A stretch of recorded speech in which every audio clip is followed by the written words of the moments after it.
instrumentation. This is the Zeiss Clarus 500. It's an ultra-wide field camera for the retina.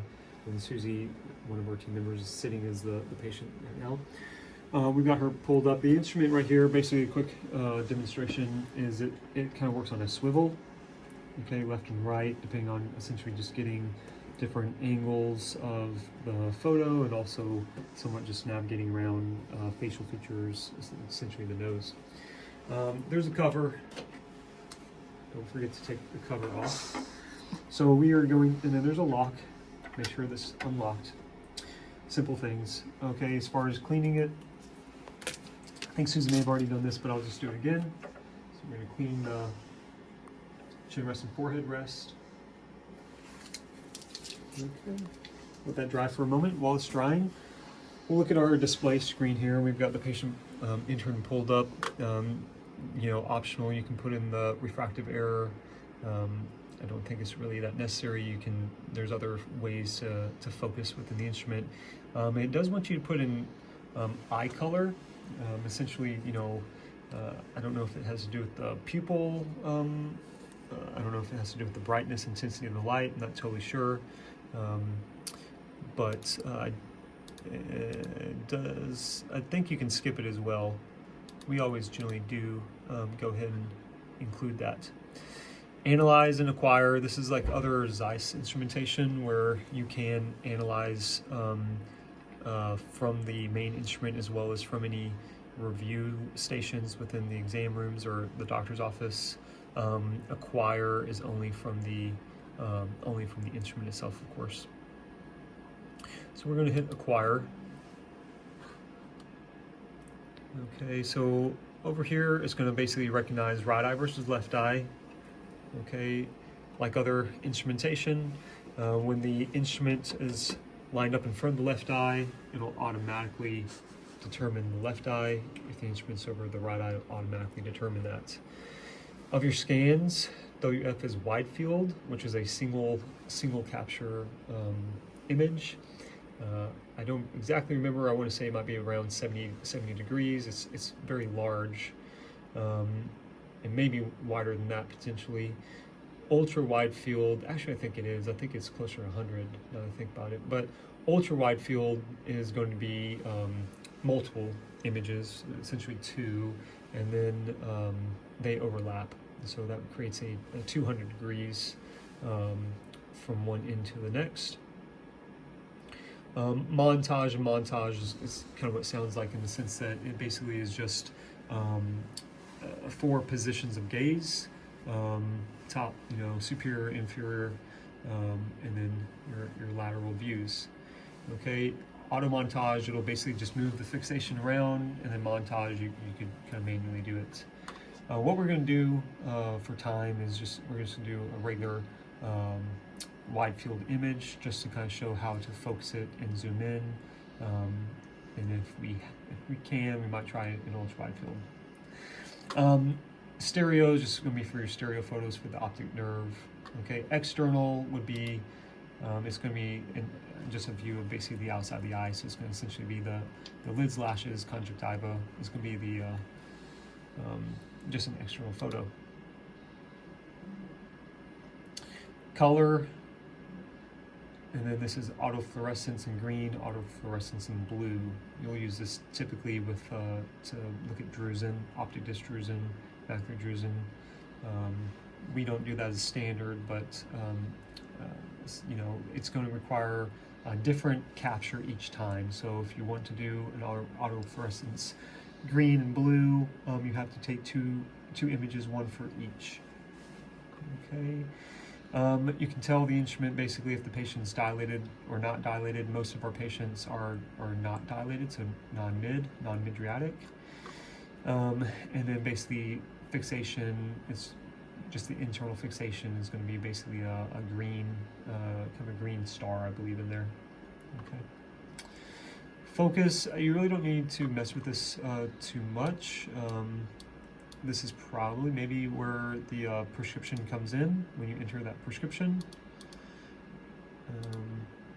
But if you have it on autofocus, you should be able to get there all the same. So if I turn this off, I say, you can, I think, put the prescription that way. Usually leave it on autofocus. Don't mess with it. All right. I'm going to turn the lights down.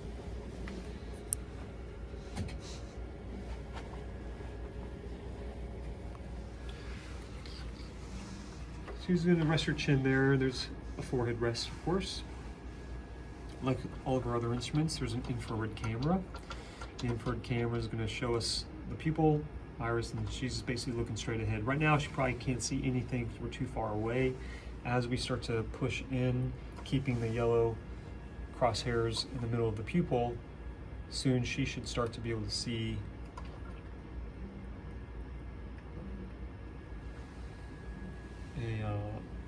a green fixation. Now, like other instruments, as it gets close to the face, if you feel some resistance or touch with the instrument against the facial features, whether it's brow or nose, I just tell patients, move yourself. If you feel it bumping your nose, then turn your head so that it's not bumping your nose anymore. If you feel like it's hitting a certain part of like your forehead or your cheek, just adjust yourself accordingly. As you push in, you're going to get a clearer and clearer view of the retina and the optic nerve and the blood vessels here. Okay, from here, and the patient at this point definitely has a fixation, so you just encourage them to just keep staring at the green fixation. What do you say? Is it green cross or green star? Star. Green star. Okay. Bring your attention to the two columns over here to the left of your infrared image here. The top one is basically if your camera is too high or too low. So right here, I'm too high in the pupil, therefore I'm not able to see the retina as well. Of course, too low, likewise. So you want that basically in the middle of the pupil. Fortunately, Susie's got pretty decent sized pupils, so it's easy to stay within that. People with smaller pupils, you just want to be aware of that. Okay, the bottom one is a forward and backwards focus. So if the yellow crosses above the pupil, then basically I'm too far back. And if I push in, now I'm in the center of the pupil. If I push in too far, I'm below it. So you want the yellow cross to be in the center of the pupil while trying to keep your kind of white band through the pupil as well. At this point, I'm in the middle of the pupil, my fixation looks good. All that I'm seeing down here is, this is actually, although it's the inferior view, this is the superior eyelashes. Okay, she's got long eyelashes. So what we're gonna do, we're gonna, in a moment, we won't do it right now, Susie, but in a moment we'll have her open her eyes wide while she's looking at her fixation. And then on the instrument, there's a lit up blue button. That is essentially your trigger capture button. That's what will actually capture the image. Okay. We look like our alignment's good. Susie, open your eyes wide. We capture. It is a very bright, intense flash of light, and then we'll give you your image. You can immediately, it stays up for a couple seconds just to kind of see if your quality is good, but you can also click it to the right, and then you can see that we have a nice focus of the retina, the blood vessels, optic nerve, macula. Okay, it will automatically detect right versus left, but if for whatever reason it was incorrect, you could manually change it down here at the bottom. Okay, and then you just click it again. If for whatever reason you didn't like it, you could delete it and do another one. Okay, now we're going to slide over to the other side. If I move to the other side, you can see that it recognized left eye. Okay, I'm going to do an external photo just for demonstration here, but you can, Susie, you just look down at the table. And this is really just as simple as just focusing on what you want to see. If you just push in, push out till it looks like what you're trying to see looks in focus to you. Capture an image, and that's an external image. If you don't have another external camera. Okay. We're going to uncheck external, and that brings us back to our normal retinal photo. Okay. We'll attempt ultra wide field. Ultra wide field is going to be 2 images side by side. Okay. So I'm going to swivel the instrument just a little bit, just to get it out of the way of her nose as I come in. As I come into the pupil, soon she should start to be able to see a fixation star. Once she can see the fixation star, then she just focuses on that. Okay? Susie, are you on the fixation star? Not yet? Not right. Okay. There we go. Now you can see it? Yeah. It's off to your side. Which side is it on? To the right. To your right? Okay. So you just try to stay right on that. And then, like before, if your band is in front of the pupil and your cross is in position, you're in good place. Open your eyes wide, capture. And this will capture basically the nasal side of the retina. Okay, so again, optic nerve, the macula, this is the temporal side of the retina, nasal side of the retina. Okay. Now, looking straight ahead for now. Okay, and then now you're going to look over to your left. And the green cross was over here earlier, and now it's switched to the other side. So you just encourage them to focus on the green star. Okay. And again, we look to be in focus on our other views over here. Open your eyes nice and wide. And then you'll get the other half here. This will be the temporal side. So here's your nerve, macula, and temporal side. Okay. That's all we're gonna do for Susie right now. Don't stop recording. Okay. What we're gonna do is go to Analyze. And this is basically your all the different images that you've taken, whether from today, previous visits. Okay, you can load them. You can see that the ultra wide field automatically montaged it, but you can manually montage it as well.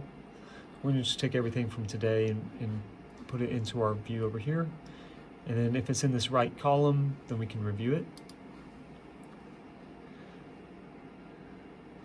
You can look at all of them at the same time. You can look at 2 out of 3. We can look at each one individually. We'll start with the right eye. You can zoom in, you can zoom out. You can change filters, red-free and green-free filters. Okay. If we come over to, that's the, this was called the wide field image. This is the ultra wide field image. The ultra wide field image, again, is 200 degrees from nasal to temporal. Okay. Same thing, all the other functionality is the same. You can make notations, measurements, you can make notes, save your images, other functionality up there. And then your external photo, it's basically the same thing. Okay, to go back is proof. Proof would be basically your, just all your different captures that you had saved. Okay, and then to exit out of this particular patient, in the bottom left it says patients, and that would take you back to your overall patient database. Okay, you can manually clear each of the 3 of these, or you can just hit the button that says clear, and it just drops that out of your view. Okay,